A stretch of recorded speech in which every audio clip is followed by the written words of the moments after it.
MLM has a stigma, right? Multi-level marketing. When people talk about MLM, they say, oh, it's a pyramid scheme, right? You start talking about MLM and people roll their eyes. They're like, oh, you're not going to have any more friends or family because you're trying to sell them things and you're selling lotions and potions, right? Well, forget all that, right? Forget all that, because actually MLM is just like affiliate marketing. There's just one important distinction, right? And the distinction is that in MLM, commissions are paid on multiple levels. Other than that, it's affiliate marketing. It's about getting traffic and converting that traffic and making sales. And it's all different products. And if you think about it, as affiliate marketers, we sell everything. We sell lotions and potions and pills, and we sell training courses in some cases, and everything that's out there, right? There are all sorts of things that are being sold, and it's the same thing in MLM. So that put aside, let's talk a little bit about affiliate marketing, right? Just a little overview for all you affiliate marketers. You get traffic, you make sales. You don't get traffic, you don't make sales, right? That's a frowny face. And, you know, there's certain problems that you get with affiliate marketing. And this might have happened to you, where you're buying traffic, and what you're paying for traffic is costing you more than you're making back in commissions, either on CPA offers or on sales that you're making online, right? So what do? You keep trying to optimize, and it doesn't work, right? So then it's hard to keep going when things aren't going well.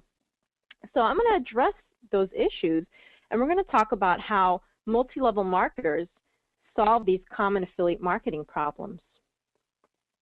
So the first step is to build a list, okay? So you're paying for traffic anyway, right? So a list takes the traffic that you've already paid for and it saves it, okay? So now instead of paying for more clicks, you send out an email and you make more sales, right? And I've got recent ClickBank launching here to remind me to tell you guys a story about this. You know, I get promotional emails just like everybody else, and there was a recent promotion for a ClickBank item, and in this promotion, it was about list building for affiliate marketing, and I said cool, and I purchased this little course, right? It's a couple of hours of video, and I sat there and you know, took the course over a weekend just to see what it was about, and I do that just to learn new things, and we'll talk more about that a little bit later. And something that was said by the person teaching the course was that his email lists are good for about 10 days. So he would pay for traffic or get traffic, okay, through SEO methods, and then he would mail out, you know, successively over 10 days a promotion for whatever item he was selling. And once 10 days were up, he said, well, now that email is useless. That person is no longer looking for a solution to this problem. They're probably just going to complain about spam, and that's it. So yeah, that's better than just one click and losing the person and maybe making one sale and maybe not. But I've got lists that make sales after 3 and 4 months. So I'm going to show you what it takes to do that today. Because, you know, again, I believe if you're paying for traffic, you should really get to keep that traffic. And yeah, so that's the problem, right? The new problem is now that you have a list, when you put a list together, how do you ensure that your list continues to perform, that you don't end up with a whole bunch of unsubscribes and spam complaints and no sales? Well, list building basics, and this is, I'm sure some of you already know how to build a list, maybe you already have some lists, but I just want to make sure that everyone is with me here. And, you know, in general, you get an autoresponder, something like Aweber or iContact. There's a lot of other ones out there. Personally, I use Aweber and I love it, as I show you here, but any of them work fine. There's MailChimp, which is free for the first, I think, 500 that you have on there, all sorts of options.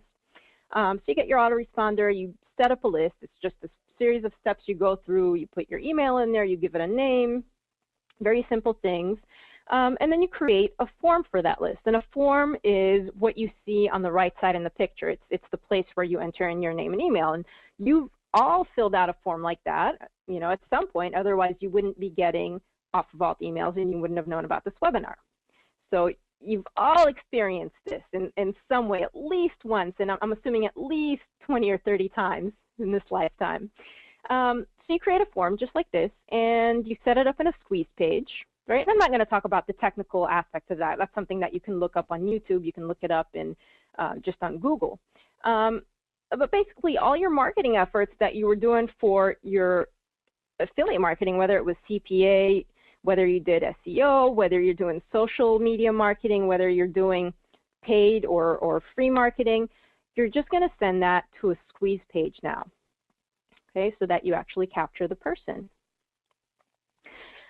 Now, how do you actually capture a lead? And this is something that MLM marketers know really well, because there's so much competition in MLM that you really need to give people a good reason to opt in, because after a while, when people have opted in to several lists, they're at a point where they don't really want to get another email. They really don't.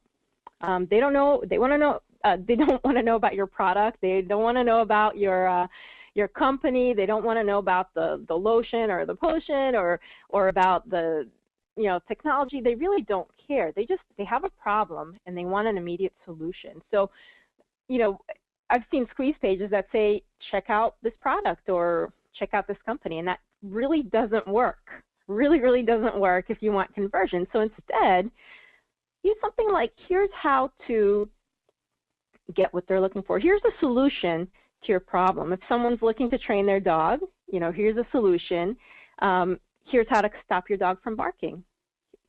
5 easy ways to get your dog to stop barking free. Just enter your email. Okay, so it's got to be something they're looking for, and it's got to give them an immediate solution, and that's how you get opt-in. So, okay, so just remember that when you're setting up a squeeze page to sell something, remember that you're solving a problem, and there's some urgency to it, right? The person has some urgency, and you need to address that. Otherwise, they're going to back out and go to another page. And so the next thing that's really important when you're talking about email marketing is the follow-up. Okay, so this is where you start working on standing out from the junk mail, really reducing your spam complaints. Okay, and we're going to talk about how to do that, right? And there's a way to do that.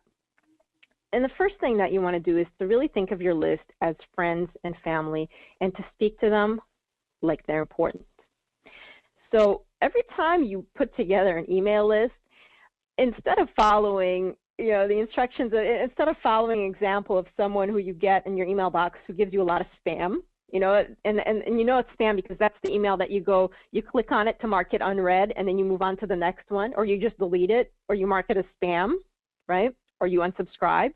Those are the people who are giving you links, and they're not giving you any real value, right? They don't care about you. They want you to buy. Here's a link, buy it. Here's a link, buy something. And they make sales, but not as much as people who really treat their list like people who are important. Okay? And it takes a little bit of a personal touch. It takes a little bit of a personal touch to be a human. So again, you want to give real value. And what does that mean? Well, it means when someone is looking for a solution for, let's say, their dog's barking, you really give them value in your follow-up. So you give them the first resource that you promised, and then you follow up and you say, by the way, here's something that's really helped me. Here's something that's really helped me with my dog. And you might explain something that you went through, right, and really help them out. And again, I can't stress enough, talk to them like they're real people. They're not people you're trying to sell to. They're people who have a problem and you're trying to help them solve it.